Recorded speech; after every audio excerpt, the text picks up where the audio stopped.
Hello, Princess on a Pillow here. I am here to do a review of 90 Day Fiance before the 90 days, catching flights to catch feelings. I don't know who named these titles, but this is season 5, episode 2. This one is a long one. I think it was about 2 hours long, so I have a lot of notes here, so bear with me. Okay, so first we're going to do Kim. Kim is leaving to go to Tanzania to meet up with her love, Uzma. Is that it? Uzma? Okay. Okay, she'll be there for 2 weeks. She said that they've met online for 11 months. 11 months ago they met online, and she fell in love with him. First she was a fan, and then she fell in love with him. So I said last week that Uzman was going to, he lives in Nigeria, but he's shooting a music video in Tanzania, and he's shooting his music video for the song Zara. We'll hear about Zara later. We'll talk about Zara later. But Kim is feeling guilty because she's leaving her mom, and she's her mom's care provider, and she's leaving her mom to go to Tanzania. I don't understand why she couldn't take her mom with her. I mean, she's the care provider, and Usman has things to do. He has a video to shoot. He's not going to be with her 24/7, so she should take her mom with her. So she's crying a little bit because she feels guilty about leaving her mom. Her mom's name is Sally, and she's feeling guilty about leaving her mom. But then she tells her mom, you got to take care of yourself. And she told her mom, you have your medical bracelet, you have your neighbors, you'll be fine.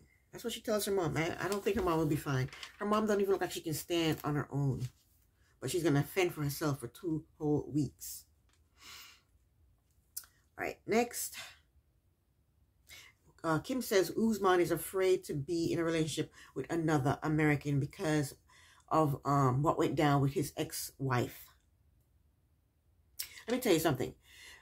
When Uzman was dating his ex-wife, she treated him like crap. And he married her anyway. So that's on you, Uzman. That's on you. Okay?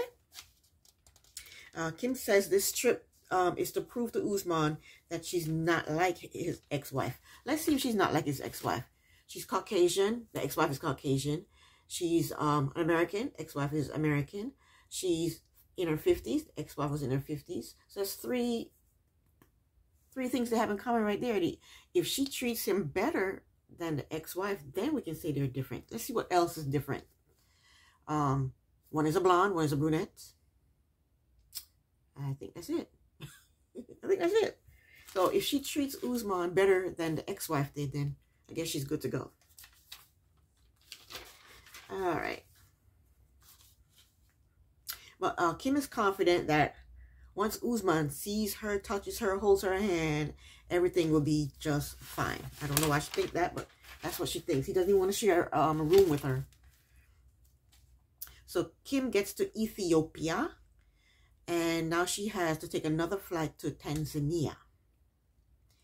When she gets to Tanzania, Uzman will arrive to Tanzania the next day. Okay, so they show Uzman in Nigeria. Uzman is in the studio singing his song, Zara. And Uzman introduces himself. He says, I am Uzman, a.k.a. Soulja Boy. International superstar, King Africa. That's what he says. He says he's 32 years old, and he is from Sokoto State, northern Nigeria. Uzma says that he is a singer, and he has been working for the past 10 years non-stop. That's dedication. That's dedication for you.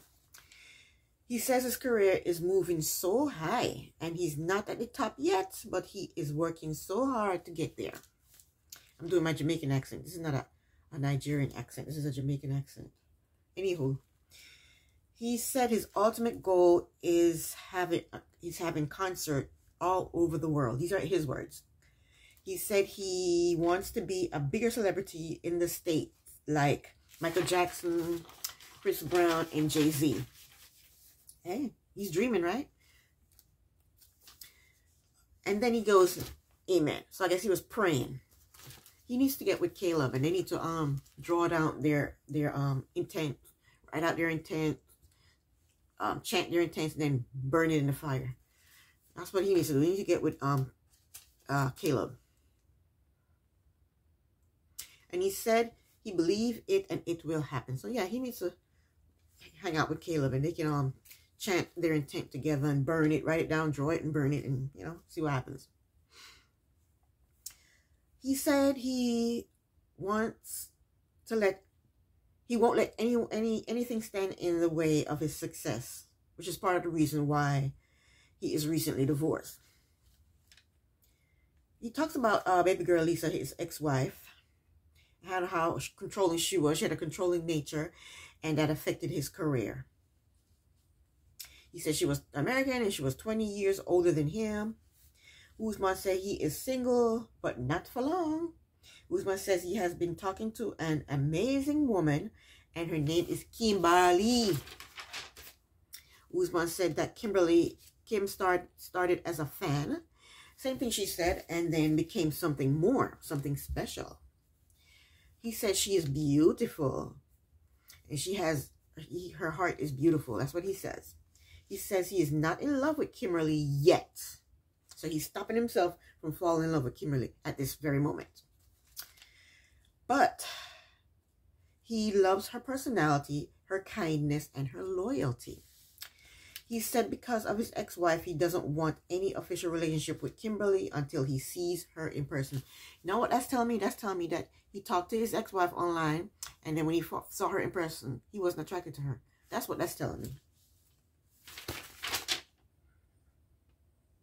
He says that's why he calls her his potential. Because I was worried about that potential too. But he said he invited her to Tanzania. These words came out of his mouth. He said he invited her to Tanzania. Later on, I think next episode, his friends are going to be saying, he didn't invite you. You invited yourself. But he said out of his mouth that he invited her to Tanzania to his video shoot to see if they can make things official. That's what he said out of his mouth. Uzma is meeting up with his assistant and his manager and a friend to discuss the his coming up music video shoot. Angela from, I don't know what season it was, season 2 or 3. Big Angela. That's with Michael. That married Michael from Nigeria. She would call him the 3 goofballs because that's what she called Michael's 3 friends, the 3 goofballs. Uzma lets his friends know that Kimberly will be at the video shoot, and they are not happy about that. They think she'll be a distraction, and they think she's too old. They think he needs to be hanging out with people his age, young, beautiful girls, not somebody older than him. Not somebody in their 50s anyway.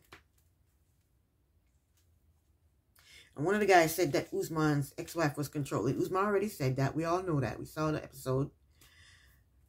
So I guess because he said that he fears that Kimberly will be controlling also. Maybe you think all Caucasian American women over 50 are controlling. Maybe they are. Who knows? Maybe they are. Uzma says that Kimberly and his ex-wife differ in character and behavior. He says Kimberly is going to be submissive.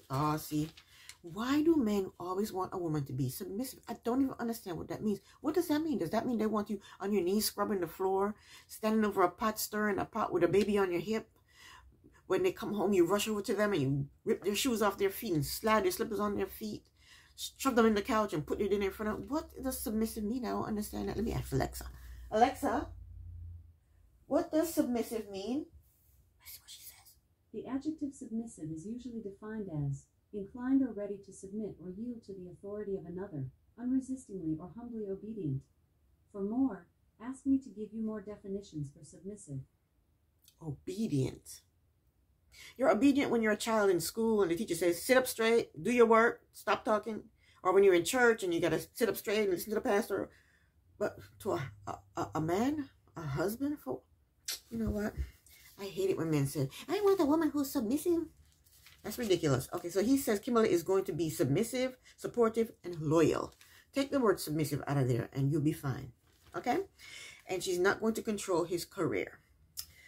Then then Zaria, the name Zaria comes up, and they asked Uzma if he sent pictures to Zaria. Because he took a picture of a jacket and sent it to Kimberly, and they wanted to know if he sent it to Zaria also. Uzma let them know that he doesn't talk to Zaria anymore. Uzma let us know that Zaria was another person he talked to online. And then they show pictures of Zaria. And Zaria is African American. She looked like she's about his age. She's kind of chunky. And she's wearing a ton of makeup, which looks beautiful. And she's wearing several wigs. Every time you see her in a picture, she's wearing a long black wig. Sometimes curly, sometimes straight. But she looks good. But I would like to see her under all of that makeup and the wig. I would like to see what she looks like under all of that. But, you know, she's I shouldn't say. I was going to say she's a come up from his wife and Kimberly. But I shouldn't say that. That's not nice. No, I'm not going to say that. If you heard it, pretend you didn't. Because I'm going to pretend I didn't say it. Okay. Okay. Where am I now? Yeah, Zaria's not bad looking. And I guess Uzma wrote the song for her. Uzma said he fell in love with Zaria, but Zaria could not handle his female fans commenting and following him on his posts. So him and Zaria stopped talking. And he decided to focus on Kimberly. Now, I would like to know was he talking to Kimberly and Zaria at the same time? It seems like it. He said he stopped talking to Zaria and decided to focus on Kimberly. So I guess he was talking to both of them at the same time. Here you go, Uzma. Uzma said this is the last time he is going to sing for a lady, because when he sang for a lady, it doesn't work. He said that the last song he sang was for his ex-wife, baby girl Lisa, and that didn't work out. So now he's singing this song about Zaria, and that's not working out. So he's not going to sing any more songs about ladies. There's so many other things to sing about. Why sing about a female? Sing about something else. Okay, one of the guys told Uzma that he can't sing about a lady and bring another lady around. Oh, I guess. I don't know. Uzma says Kimberly is supportive. Uzma says being a celebrity is hard because he doesn't know if they love him for himself or because he's a celebrity. Okay, Uzi. I like that, Uzi. I'm going to call him Uzi from now on. I like that. I don't like Soulja Boy. We already have a Soulja Boy. I'm going to call him Uzi. We probably already have a Uzi, huh? We have a Uzi rapper, don't we? Oh, my gosh. I still going to call him Uzi. I like Uzi. Okay. Uzi said if everything works out with Kimberly, she can be his wife. Okay, because I was worried about Kimberly for a minute there, because he didn't want to share a room with her. And he said she was his potential. So that didn't seem like he was serious about her. But hey, out of his mouth, he said if everything works out, she could be his wife. Hey, all right. We're done with Uzi and Kimberly. Let's go on to Caleb. Now, Caleb, I have a problem with Caleb. Okay. Let me say this about Caleb. Last week, Caleb was upset or annoyed when Alina told him that she needed help at the airport and her friend Elijah was going to travel with her to help her. And he had a problem with that. And I have a problem with him having a problem with it. She is a little person and she has limitations. She has a disease in her joints. Is it a disease? Or she has a condition that affects, not just spit, she has a condition that affects her joints. Heck, if I'm traveling from here to another country, I'm going to need help. I mean, I wouldn't go with somebody, but it's nice if you have help. And she's a little person and she has to deal with a wheelchair and she has joint issues. Of course she's going to need help. What the hell is wrong with him? He's not compassionate towards her. And I don't like that. I don't like it one bit. I'm not happy with Caleb. I'm not happy with him at all. If she says she needs help, then hell, she needs help. All right. So that's one red flag with that daggone Caleb. And there's another red flag coming up with Caleb. Just wait and see. Okay, so we see Caleb going to his parents' house. And he's going to his parents' house to borrow a suitcase. So you have a problem with that too. You should not borrow suitcases. Suitcases are like shoes. If you have to borrow somebody's shoes, you should never ever have to borrow somebody's shoes. So you should never ever have to borrow somebody's suitcase. So he goes into his parents' house and his dad looks like Kris Kringle. For you guys who don't know, Kris Kringle is Santa Claus. He looks just like Kris Kringle. Everything is white. His eyebrows, his eyelash, his mustache. And he has this thing on his chin that's white too. And his hair is white. Then he has a bald patch of hair. Everything is white. He looks like Kris Kringle. Okay? Okay, so where am I? Okay, so Caleb tells his parents that he's going to meet Alina in Turkey. He tells them that she is a little person and she can't walk for long periods and that she uses a wheelchair. So he does know about her limitations. He knows she can't walk for long periods and he knows she uses a wheelchair. Okay, so he does know that she has issues. She has, she's going to need help. Okay, so Caleb's father says, so if you guys get married, will she be able to have kids? I think that's a valid question. But I don't think he answered the question. I don't think he answered it. But that is a valid question, And I also want Caleb to cut his hair. I don't like his hair. His hair looks dirty and grungy. I wish he would cut it. It's ugly. I don't like it. It looks like it's dirty and it looks like it smells. I don't like it. Okay, so they show Alina. She's packing for Turkey with Elijah. She's talking about meeting Caleb. And then they show Caleb packing for Turkey with his parents' suitcase. I keep spitting. With his parents' suitcase. Thank God I'm not spitting on somebody. Okay, his parents' suitcase. He's packing with his parents' suitcase. And he's packing condoms, tarot cards, and protein shakes. Okay, so Caleb's brother takes him to the airport. And Caleb's brother has curly hair. His hair is cut short and it's nice and curly.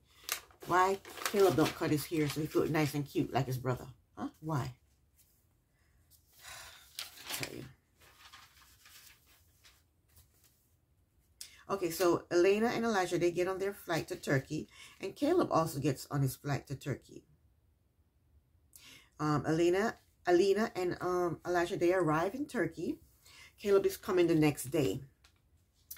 Alina's classmate, Maria, from college, picks them up from the airport. And Maria is going to meet Caleb the next day. And Caleb probably won't want her there either. I think Caleb wants Alina to himself so he can treat her any kind of way. That's what I think. That's what I think. Treat her any kind of way he wants. Talking about he's going to carry her.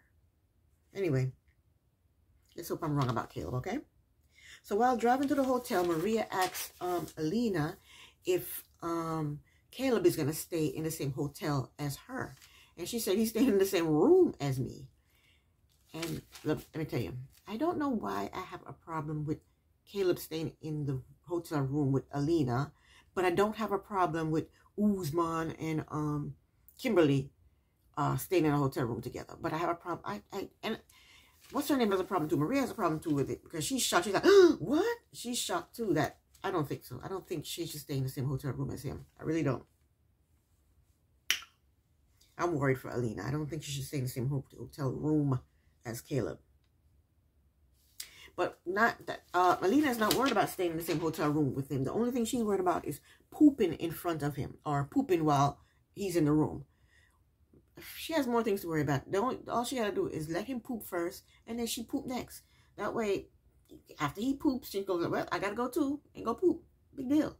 He's already pooped, smell up the place, then you do it too. So that's the solution to that. Let him do it first, so you won't feel bad or awkward or uncomfortable. Because they all have to poop. You have to poop every day, right?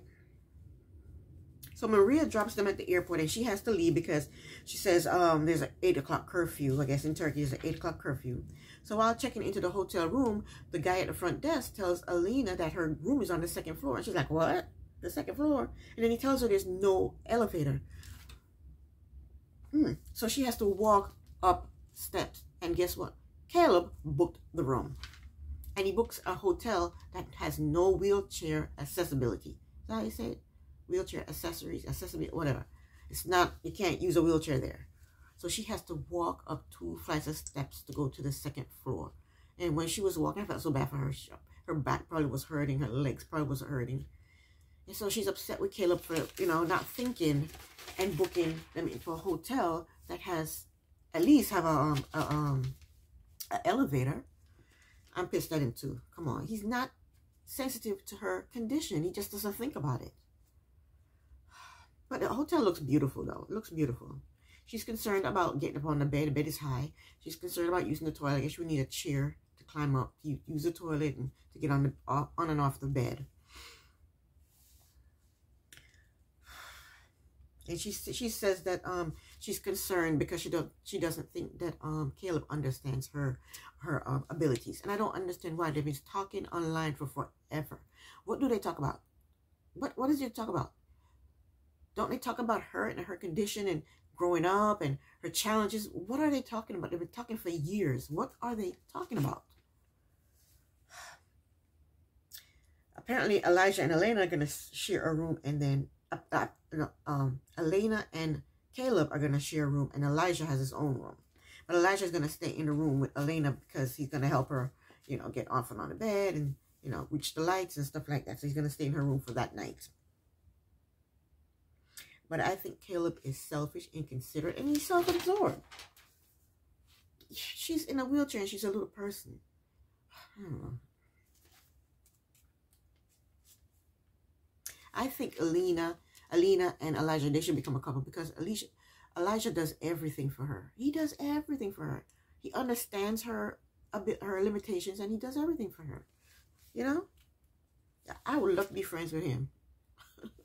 You look like he's a good, dedicated friend.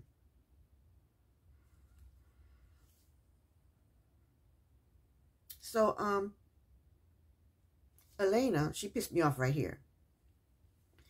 They're in Elena's room, and he's ironing her shirt. Elijah is ironing Elena's shirt.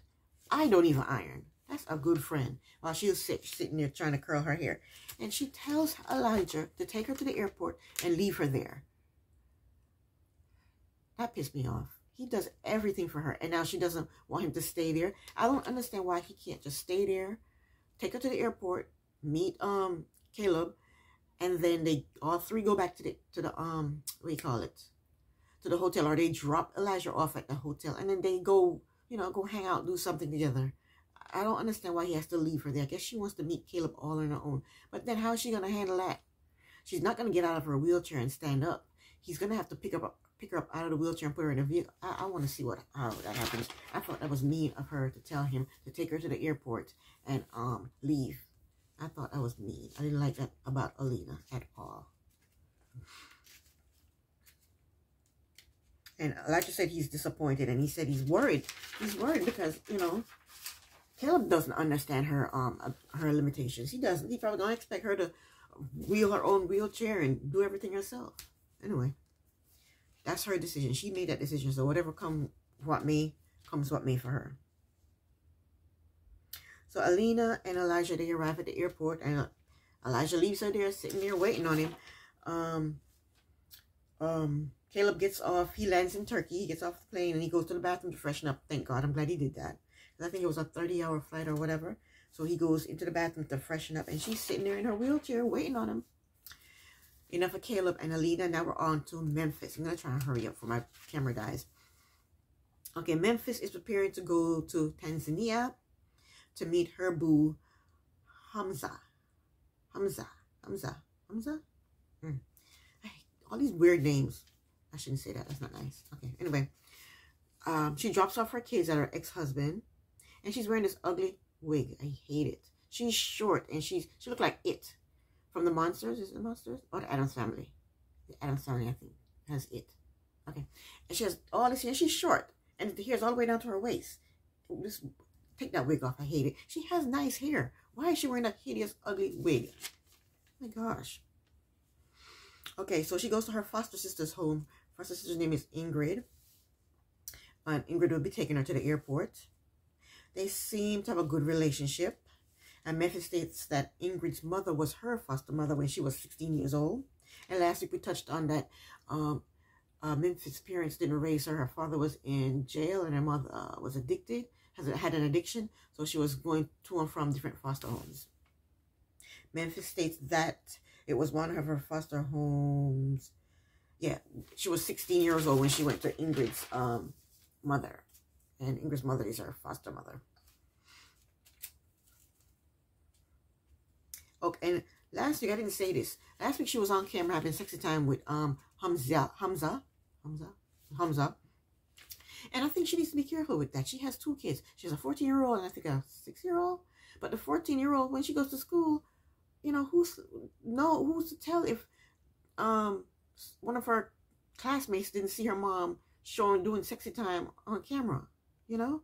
And then also, can she trust this Hamza? He may take her image and sell it for, you know, she needs to be careful. And plus, her career.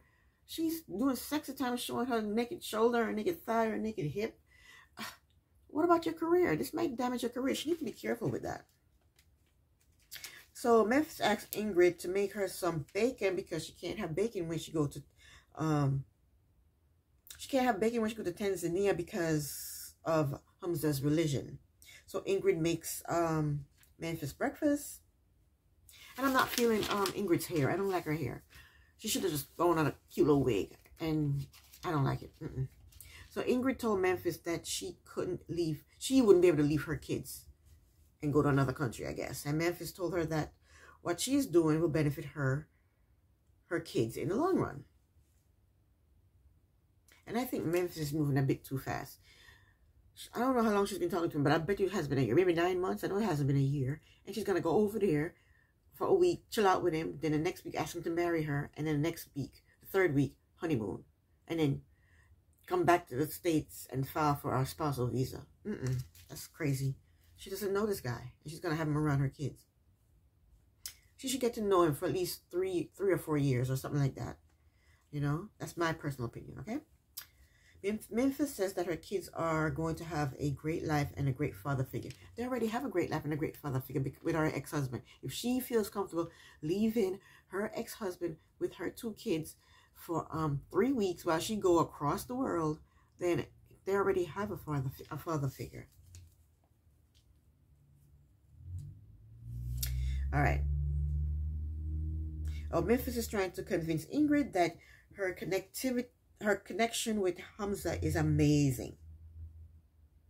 And Ingrid says that Memphis tends to be very impulsive. You can tell she's an impulsive person. And I said, Memphis needs to pump her brakes. You need to get to know him better. Ingrid says that Hamza does not know who Memphis is. She says that Memphis is a hothead and can be very intimidating. And I got that vibe from last episode when she was saying, "I'm doing sexy time. Do you want to watch?" or something like that. And he didn't understand what she said. He doesn't speak English properly. She goes, "I'm gonna do sexy time." She kind of get a little annoyed with him. And yeah, I can see her. I can see she's trying to intimidate him. Yeah. I saw that from last episode. Ingrid said that she is concerned that Hamza is not ready for Memphis. Yeah, I'm scared for Hamza. I'm scared for him. She looks like a little firecracker. Ingrid asks Memphis if Hamza knows about her ex-husband. And Memphis says that he knows that the ex-husband is the biological father of her son, and he does not need to know anything. Yes, he doesn't need to know anything else.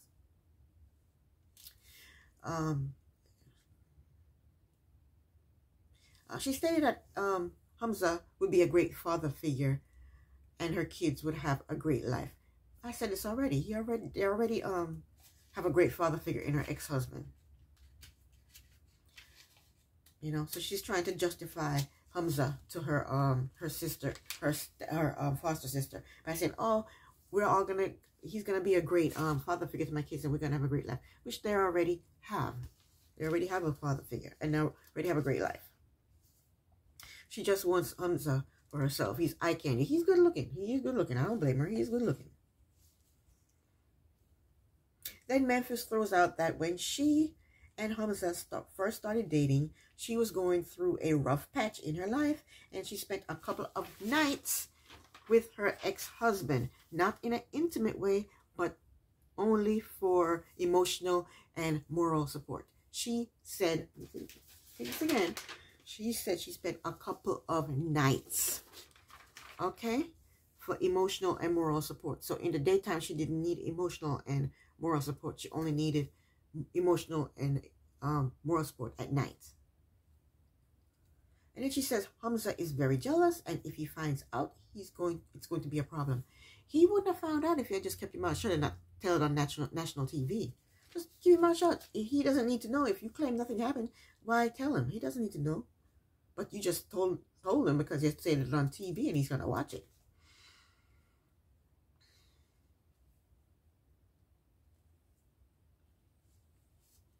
If Hamza is a jealous person, he's not going to like the fact that she has a close relationship with her ex-husband anyway. So he's going to be jealous of that.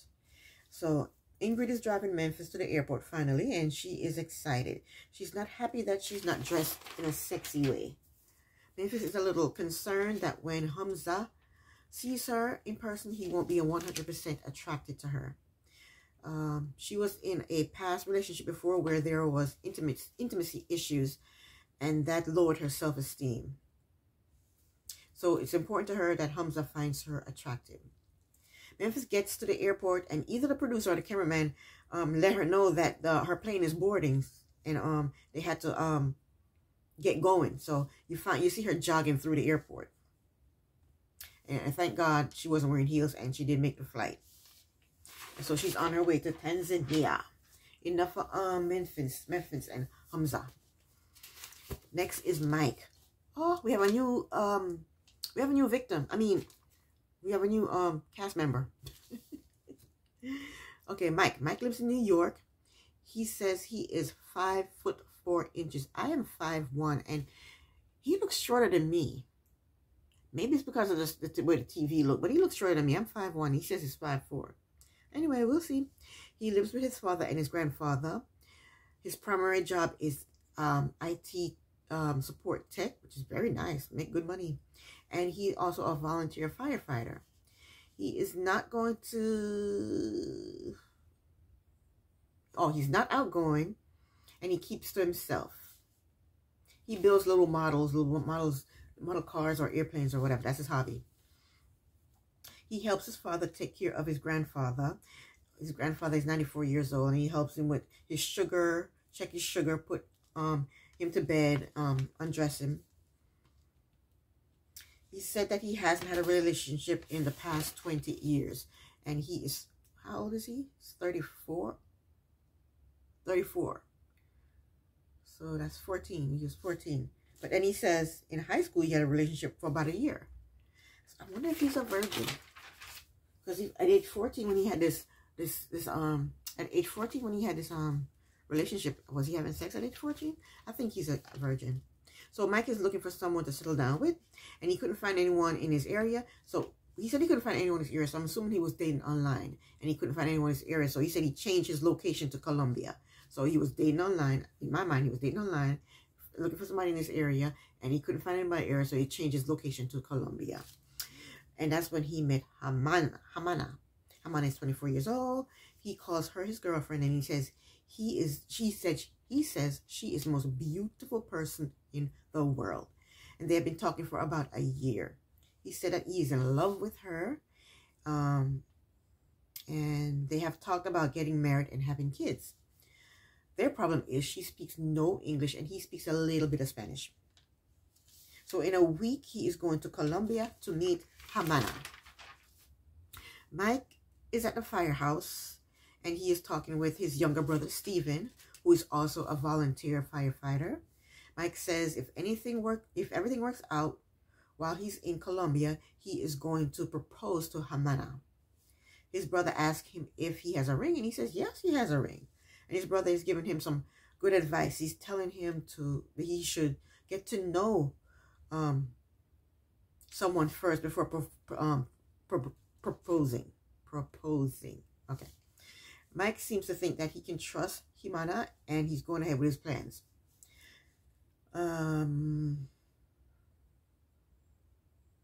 You think she cares about him because she's always asking him, what do you have for breakfast? What do you have for lunch? That just sounds like she has no conversation. She has nothing to talk to him about, so she asks. It's like asking about the weather. You know, when you don't have anything to talk about, just ask about the weather. Oh, it's rainy today, huh? It was rainy last week too, wasn't it? I think it's going to snow tomorrow. You know, you talk about whether you have that's what it sounds like. She's asking, so what do you have for dinner? What do you have for breakfast? That sounds like she has nothing to talk about. So but he thinks because she asks him questions like that she actually cares about him. All right. So Mike has plans to start the application for Hamana's visa when he gets back to the States. Now, she has 2 kids. What is he going to do about 2 kids? She has kids. What is he going to do about that? You just going to leave them high and dry, or are you going to bring them too? And when her visa gets approved, Hamana will move in with him, his father, and his grandfather. That sounds like Julia and Brandon when they put poor Julia on the farm and had her feed the animals. They're going to get her man over here and had her cook and cleaning for these 3 men. That's a living maid. That's what that sounds like to me. That is what that sounds like to me. Okay, so Mike and his best friend John and John's wife. What's her name? Her name is Nestle? I can't. I don't know. Okay, so Mike's best friend John has a tattoo of lips on his neck. I guess that's where he likes to be kissed, on his neck. That's why he got a tattoo of lips on his neck. I don't know. I hope it's these lips. Anyway, let's not go there. Anyway, all right. So anyway, they're going to a toy store to buy toys for Jimeno's kids. Jimeno has 2 kids. She has a 3-year-old and she has a 3-year-old boy, 7-year-old boy. Mike says he knows nothing about kids, and John and his wife has a 3-year-old, I think. So they're gonna help him pick out toys for these kids. Mike says that him and Jimeno want kids, but to take on the role as a stepfather, that terrifies him. And you could tell Mike has not been around many women, because his friend John opened the door for his wife to go in before them, and Mike just walks right in before her. He hasn't been around women. You can tell. He has no courtesy to women. I mean, come on. Really? I didn't like that about Mike at all. And I like Mike, but I didn't like that. One red flag for Mike. Okay, so John said he has known Mike for over 20 years. And John said that this is Mike's first relationship, his first girlfriend. So Mike said he had a girlfriend when he was in high school. This is his first girlfriend. This is his first girlfriend. Because John has known him for over 20 years. He said 20 years ago he had a girlfriend. No, I don't think so. I think he's a virgin. He never had no girlfriend. So I think Mike is a virgin. Nothing wrong with that. Nothing wrong with that. I'm just curious, that's all. So the lady at the checkout register, she is wearing a ski hat with a ball on top. And she's wearing a mask, a very colorful mask. And she's wearing 2 pairs of glasses. And she's wearing a scarf and about 5 sweaters, 4 things. She's probably cold. It's New York. She's cold. It's upstate New York too. She's cold. That'll probably be me. When I get to be her age, she looks like she's probably in her 60s, 70s. When I get to be her age, I'll probably dress the exact same way. Because I can't stand the cold either. And she didn't give him a bag. Give him a bag to put the toys in. She just gave him the gifts. And he scanned it out to the car. No bag. I guess it's a little mom and pop store. They should have went to the mall. Went to Toys R Us or something. Okay, so they're standing outside of the toy store, John, his wife, and Mike. And they ask him if he has been spending money on Jimeno. And he says, yeah, he helps her out with, what do you say? He helps her out with her rent. And I guess he bought her a fridge and a washing machine. And John and his wife, they think that Jimeno may have guys all over the place buying her stuff and giving her money. But Mike says he trusts Jimeno and he is happy. Okay. So that's the end of them. My nose looks like it's all messed up. Anyway, now we're talking about Jasmine and, let me see. Shouldn't do that, huh? My co-workers don't like when I do that. I think this is the last person we're talking about. I need to hurry up. Okay, so now we see Jasmine sitting out by the pool, and she looks gorgeous. Jasmine says that she believes that she intimidates most guys because she is hot, beautiful, and intelligent. She says she is a teacher, and she has 2 boys. Her eldest lives with her ex-husband. The youngest lives with her mom in the country because he has some type of condition. She says Geno is very smart. He's an engineer. She says she and Geno are very different. He is an introvert and she's an extrovert. She says she eats healthy and Geno eats junk food. And he has no sense of fashion. You know what? I don't think Jasmine has any sense of fashion either. I don't like her clothes. She looked cute sitting out by the pool. That was just a bathing suit. But the other clothes that I saw her in, I didn't like it. And she says She's never seen him without that stupid hat. So we see Jasmine at the hotel where she will stay with Geno. She says that she has a roommate. So she's gonna stay with Geno at the hotel while he's in Panama. Her and Geno, they baby talk with each other. That's whatever that floats their boat. And she's wearing this red jumpsuit, and I don't like it. It shows every single imperfection in your body. And even though she's attractive, she's, you know, when she sits down, it shows her belly, and it doesn't, I don't like jumpsuits. Jumpsuits are not really attractive. And when she goes to the bathroom, hers crisscross, and she had to put it over her head. So when she goes to the bathroom, she has to take it from over her head, just shimmy it down all the way, and take it all the way down to her hips to use the bathroom. I don't like jumpsuits. And then if you don't hold it, it's going to drag on the floor while you're sitting here using the bathroom. I don't like jumpsuits at all. Yeah, I didn't like the one she had on. No. And she's wearing sneakers with this jumpsuit. She's wearing yellow sneakers. The jumpsuit is red, and she's wearing yellow, ugly sneakers with this jumpsuit. She's saying that Geno has no sense of fashion. She doesn't either. No. No, she needs the fashion police. They both need the fashion police. Not that I'm like not that I'm a snappy dresser either, but dang, come on. She says so she's unpacking, and she's unpacking lingerie, and she says that Geno is she hopes that Geno is very sexual. She said that's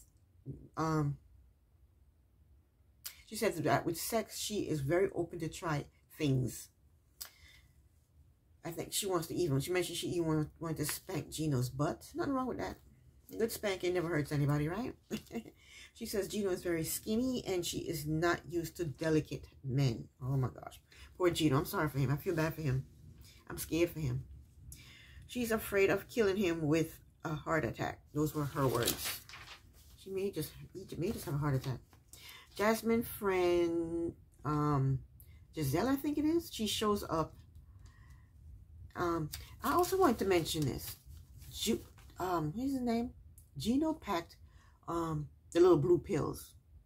I hope he tells her about them. I hope he lets her know he's using them, because I would want to know if my person is using those things. I would want to know. I think a woman should know.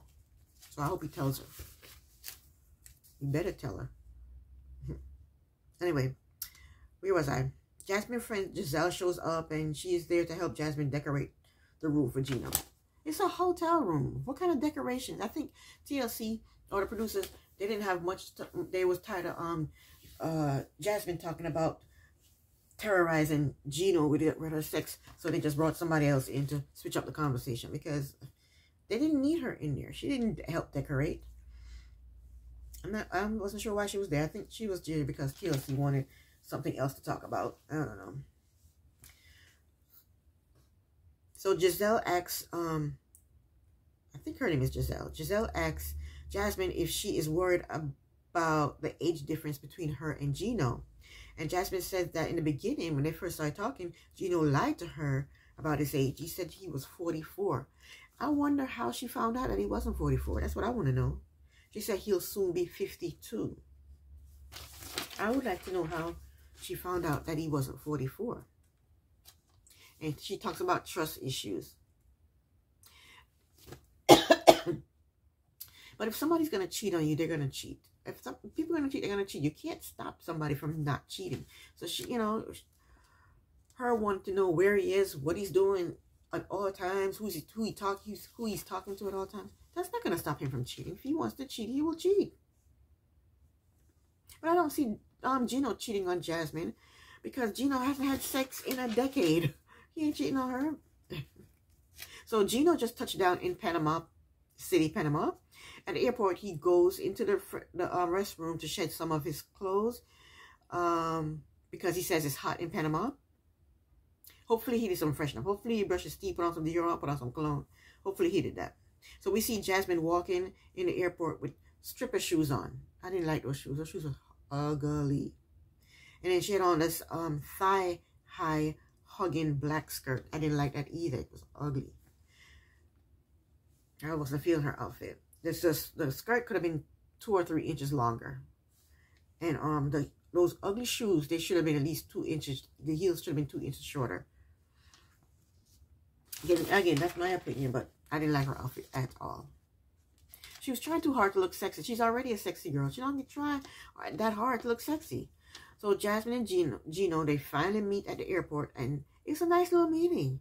They're hugging and kissing and kissing and hugging, and you know, and Geno kept looking at her breasts and talking about, oh, she's super hot. Jasmine and Geno is Jasmine said Geno is super handsome and super cute. And Geno says if things go great, he will propose to Jasmine at the end of the trip. When they get to the vehicle, Jasmine told Geno that she is going to break him tonight. Oh, I'm scared for poor Geno. And I think Geno is scared too. I can hear it in his voice. I can see it in his body language. I can see it in his eyes. I can hear it in his voice. He is scared. But he's acting like he's not. But he's terrified. Geno said it's been a few years since he's been with a woman sexually. So that's why he bought his blue pills. Because he doesn't want to disappoint Jasmine. He better tell her. He better tell her before he takes them. I'm going to take this little blue pill. It's going to make me... I'm going to take them. He needs to tell her. Okay? And in the car, Jasmine cannot keep her hands off of Geno. So they get to the hotel room, and Jasmine has the red rose petals with their initial and a heart and a candle. It's cute. It's cute. And Geno seems to like it. So they are on the bed, and Jasmine asks Geno if he wants to take off his hat, and Geno says, not yet. And Jasmine says, okay, I can wait. And then she says, I like this. Jasmine says, because tonight everything is coming off. That was hilarious. She said, tonight everything is coming off. Geno gives Jasmine an electric toothbrush.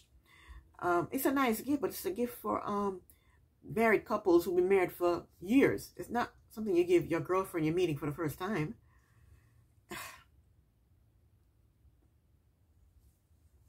And Jasmine is not impressed with the toothbrush, but she says, thank you, baby. And then Geno takes out pregnancy tests. I think it was several pregnancy tests. Because he wants her to take a pregnancy test before he leaves. He wants her to check herself at the end of his trip to see if she's pregnant. Geno said he's waited to meet the right person to have kids with, and Jasmine is the right person. Jasmine said, thank you, baby. But Jasmine says having babies right away is crazy. And she's right. They just met. I know he's 50 and time, or 52 and time is ticking, but hey. Then she asked him if they can cuddle. So they get on the bed. And Jasmine says that Geno doesn't know that she is on birth control pills. She didn't tell him that. She just told us that. That Geno doesn't know that she's on birth control pills. And she's nervous to tell him the truth. You don't have to tell him. See how it goes. See how this trip goes. If he asks you to marry him, and a couple of years from now, stop taking a pill and y'all have a baby. Boom. You'll be about 55. You'll be good. You don't have to tell him a thing. I don't understand why they want to tell all these things. Don't tell everything. Let me see. Okay, so what else? What else? Okay, so Jasmine is looking at Geno's phone, and she asked him what was his password. And Geno says his face is his password. And Jasmine says she can check to see if he's being a good boy. And then Geno says that Jasmine's side of being jealous, a jealous controlling person, worries him. And that's that. So these are the people I'm worried for. I am worried for Uzma. Because I don't know about Kimberly. I don't know if she's going to freak out on him. I'm worried about Elena. Because I don't think Caleb realized her abilities. I think he's going to freak out. I'm worried for Hamza. Because I think Memphis is very controlling and intimidating. Like her friend, or foster sister says. And Mike, I'm afraid for Mike. Because we see him running around looking crazy. And I don't, when he gets to the airport, she's not there. He looked like he stood up. We don't know. Maybe the producers are messing with our heads. But I'm kind of scared for him. Because he looked like a nice, quiet, introvert person who will be taken advantage of. And I'm worried for Geno. She might really kill him with a heart attack. And I don't know. So I think we have one more couple to meet. Can't wait to meet that couple. She looked like she's a samurai sword person. So if you like my video, or if you would like to see more of my reviews, please like, comment, subscribe, and share my video. I will be back next week for another review of 90 Day Fiance before the 90 days. Thank you so very much for watching my videos. Princess on a Pillow here. Thank you. Bye.